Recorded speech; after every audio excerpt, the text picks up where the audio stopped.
So guys, welcome to the presentation. We are having a look at Olympus Workspace again today, and in specific the enhanced RAW format. So if you go to my blog and you go to this article here, then I did a video in here which explained how to activate the camera settings in Workspace, plus some more. So I'd recommend you to go and see this video first. When we edit with Workspace, you can follow this diagram, for example. So opening the raw file, what we see is the raw data on the PC screen. So when you open the raw file in Workspace, none of the camera settings are really activated, which means you are looking at the raw file. When you activate the camera settings, you basically see the final live view image on the camera when you press the shutter. So that live view image that you saw before pressing the shutter is what you will see on your PC screen. In terms of editing or converting the raw file, we're looking at two options. A very basic conversion, where you basically activate your camera settings. In other words, you converted the raw file and you're sending it off to Photoshop or whatever image editor you use to edit your images.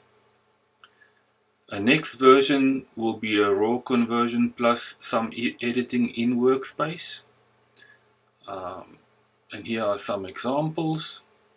And in both cases, you would send a JPEG file or a 16-bit TIFF file. And I send them to Photoshop. And then in terms of working with color, which is the real subject here, there are global color adjustments and targeted color adjustments. So all the Olympus cameras with a color creator, those are the OMDs and many of the pen cameras, they basically target global adjustments. So if I use the color creator, any color I select targets makes a global adjustment to color. If you look at the Pen F and the EP7, then we have the color adjust tool, where we can target colors like blue, reds, green, yellows, so we can make targeted color adjustments.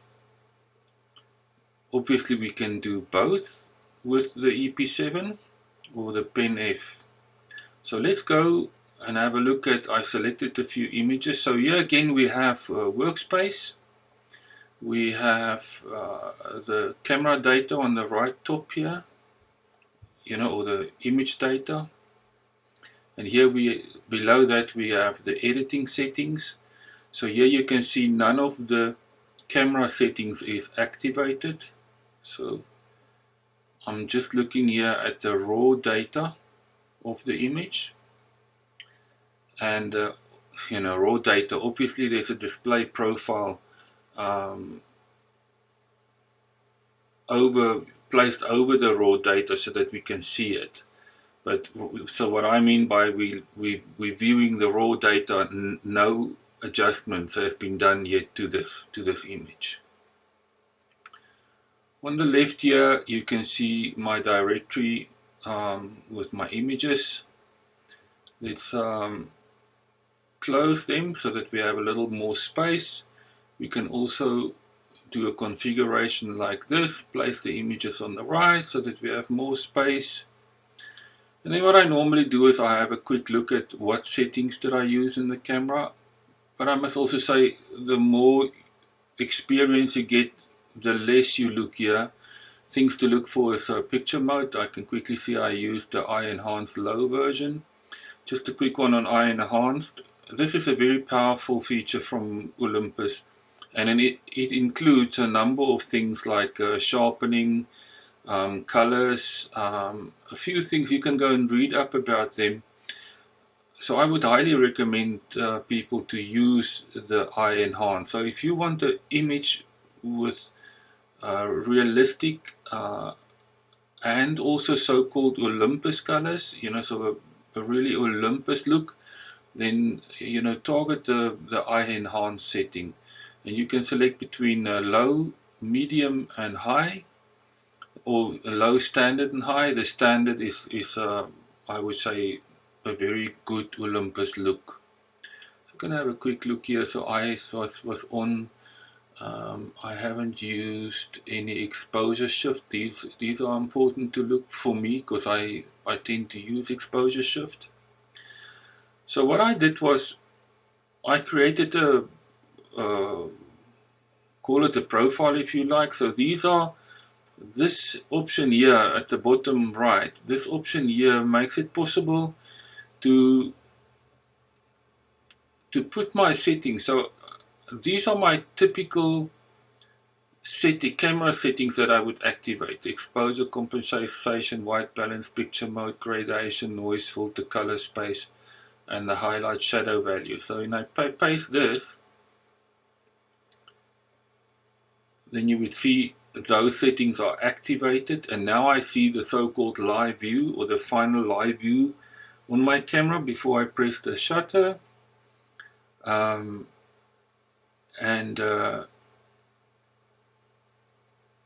You can save these, so I can save them. I can copy my settings and save them on a clipboard. That's basically what's happening. If I close Workspace and open again, then this will be empty. There will be nothing here. So you really start saving your settings as you edit your image. You can also save the settings here and this one here, and then each time you press one of these, it's like using a profile. But also when you close Workspace and you open again, then these will be empty. You need to populate them with data each time you start working. These are tools that helps you to edit faster, to be more efficient. Another thing to see here that's important is I use this button here again to the right bottom, this button here. And the reason I use it, this is not a full quality image, but that enables the PC to be faster or quicker, and the updates to be quicker. So if I really want to see the detail and all the, everything in the image, then I need to press the button here, but then the PC is also much slower. Okay, so now that I activated my camera settings with this button here, you can see that this is incorrect. So I had eye enhanced and the low option activated, and there you can see it's updating. You can immediately see the colors change significantly here, and the blues also. So I have more definition in let's call this a landscape image. Okay, so at this point you would be close to having a standard image. So, and I think this is important. We want to point out that you can edit a standard image, like correct colors, everything, a photo image. So something that you would enter for a competition, or something that you like to, this is what the image should be, it's correct. The alternative is a creative editing style, where you start creating profiles, a specific look for your images. And this takes a while. It can take months before you really get to a point where you say, okay, this is a look that I can use for my style photography and my style editing. So I'm not going to spend much time on the correct look. I think that's quite easy. What I would typically do is add a little bit of more contrast here, and I would sharpen the image in Workspace. Here I can use the unsharp mask function here. So this is basically what I would do. I would then export the image to Photoshop for editing.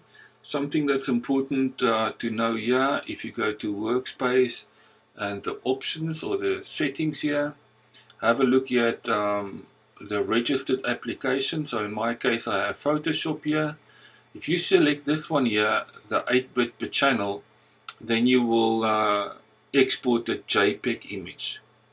But I prefer to work with TIFF files.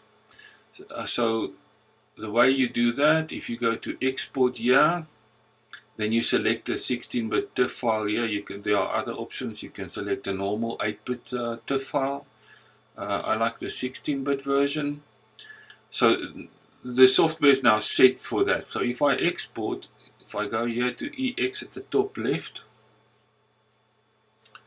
then my PC or Workspace will process this image and it will export it to Photoshop.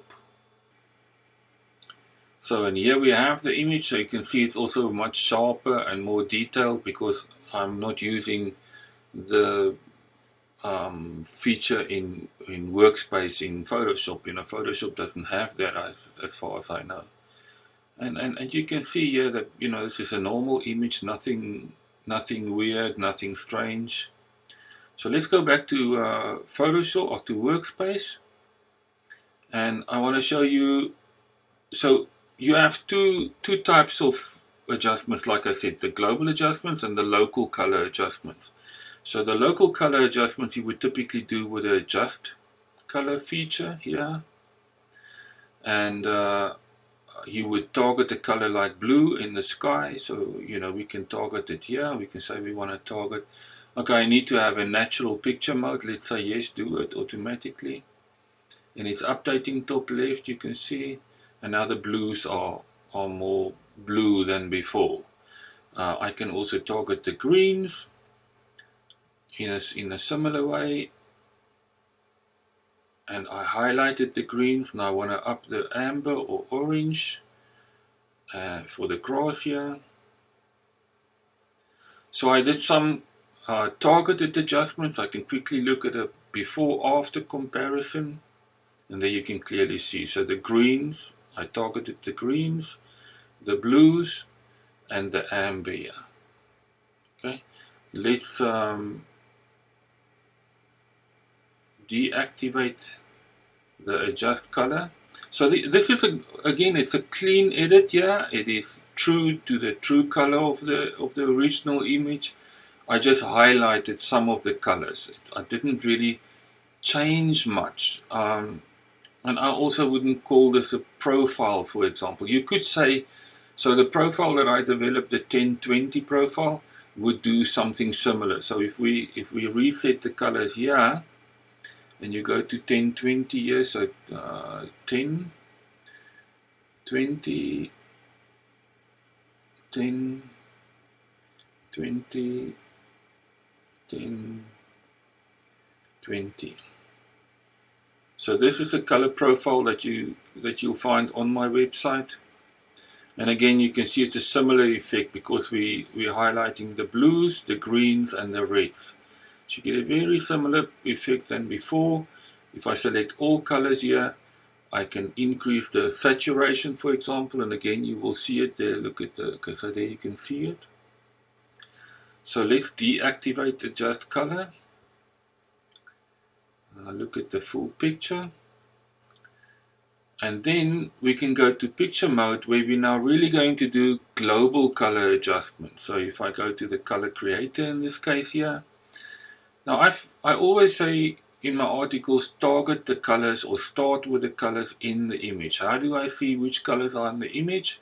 I move my cursor here. So if I move it over the blues, look at the color wheel on the right, then you can see exactly which colors is here. Here I can see it's moving between yellowish and amber or orange. Here's obviously greens. So there are not many. And then the second thing I would do is I would target the dominant colors. So in this example here we have white. So the houses there at the back are white. But I'm obviously not going to target white because they completely in the minority of the colors here. So blues will typically cool down the image, and yellow or amber will make the image warmer. Now people like warm images. It's something that pulls people. So let's have a look. Let's go here and select, no, we will go back to the color creator and add that color in there. And there you can see immediately I have a warming effect on the image. The blues didn't suffer that much because I'm on the opposite of blue here. If I go here, I will have less of the red, more of the yellow, the amber, and the blues will stay nice. Now, what is unique with Workspace and not the camera, so the camera, I can make this one setting. I cannot now go and change, add a color filter, for example. Yeah, that's basically all you have in the camera at this stage. I don't think you can change the white balance. You can make some white balance fine adjustments, which is good, which can help you. But in Workspace, you really have a number of options that you can apply. So, for example, we can go to filters, color filters, and I can select the blue. Let's go to blue. And I can add a little blue back to the image. That should help me on the skies. And if I now go to a before after, you will see I still have a pleasant skies, but I have a total different view here on the grass, on the field. Now we're now moving closer to a color filter or to a color profile. So we're not looking at the true colors of the image. We are really being creative here and developing our own style, for example. So you can go, for example, at this point in time and say, I like this right at the right bottom here of the screen, and I want to save this as a batch processing file. That means I'm saving it as a profile. Okay, and then you can recall the profile at a later stage. So let's go to another image here, just for interest's sake. Another quick one would be this grass here, for example. So just by looking at it, I see at the bottom left, I have some blues, I have greens, obviously. I have this moving to magenta colors here. I have orange. So this is quite a nice image. Let's use my normal clipboard values to get to the basic settings first. Now with this one, I'm directly going to some creativity. I'm not looking for true colors. Let's add a bit of contrast. I bring down the brightness a little, especially for the grass here. So we have the image ready, and then I go to the color creator and I immediately target this portion here, for example. So now look at how lovely this will change. So immediately you put a lot of ambience into this image here. You could also go blue and see what the blues does here at the bottom left here. The options is absolutely endless depending on what you like to present in your final image. I want to show you another interesting one, and this is a play park that we went to. This is a huge circle. I don't know what you call them, but it moves fast in a circle, and there are people sitting in the cart. There you can see the cart there, and it's obviously moving quite fast. My shutter speed was a 15th of a second. I was at f8 and I was using ISO 500. So again, I can activate my typical camera settings, and we do that. And this is really, I think, the fun part of having these color tools, these creative tools with Olympus camera. So let's go to a eye enhance and leave it at standard. So I get a sort of a true image of what the camera saw that night in terms of white balance. You know, one can argue, was the white balance correct, because there are so many light sources here that it can be, but let's call it correct. So I can add more contrast here. I can bring the midtones down just a little again. And there I have the basic. No, I want to increase the midtones rather. There. So here we have a very interesting, and we have a bunch of colors in this image. And if you look here, in the middle of the image here where the face is, there are smoke here. You can see that they have smoke here also. So let's see what we can do with that. If I go back here, I can again select the color creator. Obviously we have some blue here, so we have a blue cast, a very strong blue cast. Let's go and see what happens when we select blue. And there you can see that we immediately highlighted the, so the smoke is more visible, but this is a little bit dead at the bottom here. There's much more very nice information here, so let's go to the opposite colors of blue. And there you can see it comes alive completely. Look at the smoke here. It's really interesting. And we also have a lot of green. So let's keep some yellow, but highlight the green. So I go to this point here on the color wheel. So now I'm highlighting the greens, but I'm keeping some blues so that I have something interesting at the bottom here. And doing this, we can see it will work well for us if we up the midtones a little bit.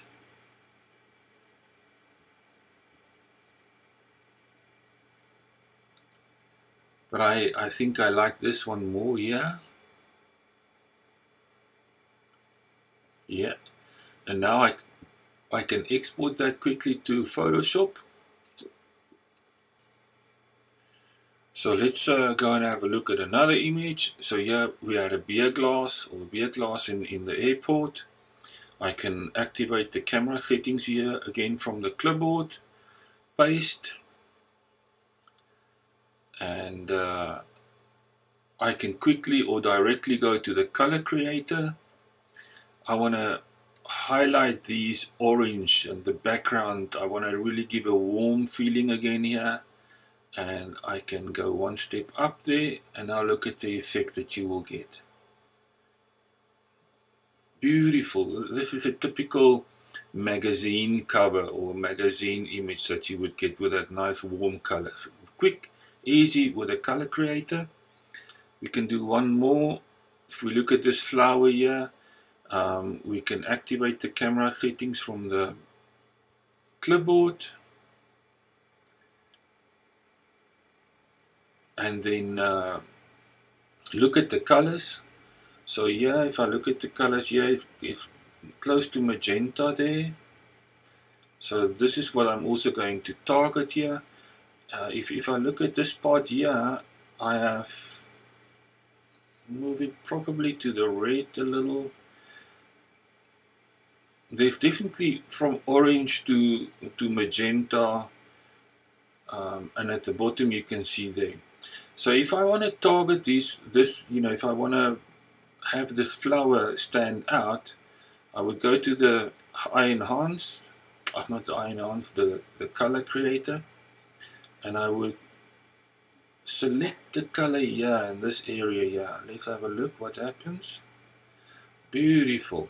I'm not going to play too much. I want to crop it quickly and show you. So if I go to crop here, and I select Instagram ratio,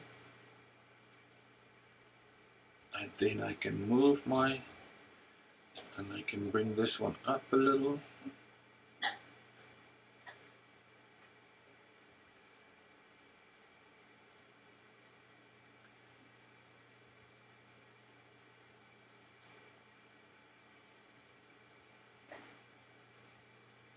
And this would be a lovely Instagram image, for example. If I do a before after, then you can see the huge effect, the nice finish on the one. Now again, this is not true colors. This is a profile per se, so you creative on the right hand side here. And then I want to do one more quickly with you. The image at the bottom is a very nice image of autumn, and this is again very simple, so we can activate the clipboard with the camera settings. I can go to the color creator, and obviously, yeah, we want to target the autumn colors. So let's go and do that with the autumn colors. And doing a comparison, the before after, and there are the difference. Now, looking at these two images here, you can export the first one, the true colors, to Photoshop, and you can export this one. Then you place this one above this one in layers, and then you can play with your blending modes to increase the effect here or decrease the effect. So keep that in mind. Often you think, well, often people say, yeah, but the art filters are too much. You can do the same thing with the art filter. You can export a normal image to Photoshop, export an art filter image, the same image obviously, and then use the blending modes and layers in Photoshop to lessen the effect from the art filter. So guys, let's have a quick look at Photoshop, this side. So here you can see the image that we did with the color creator. Here's the one that I did also with the color creator, and I can now continue to edit these images. You've seen this before. I like to do a soft filter here, drop the opacity a little. It's similar what you would do with if I had an art filter here and the normal image here. You could then select a blending mode and change the opacity to change the effect. And there you have it. So guys, I hope you enjoyed this presentation. It was a little longer than normal, but I think you gained a lot of new information in terms of color and creative photography from Olympus. Thank you.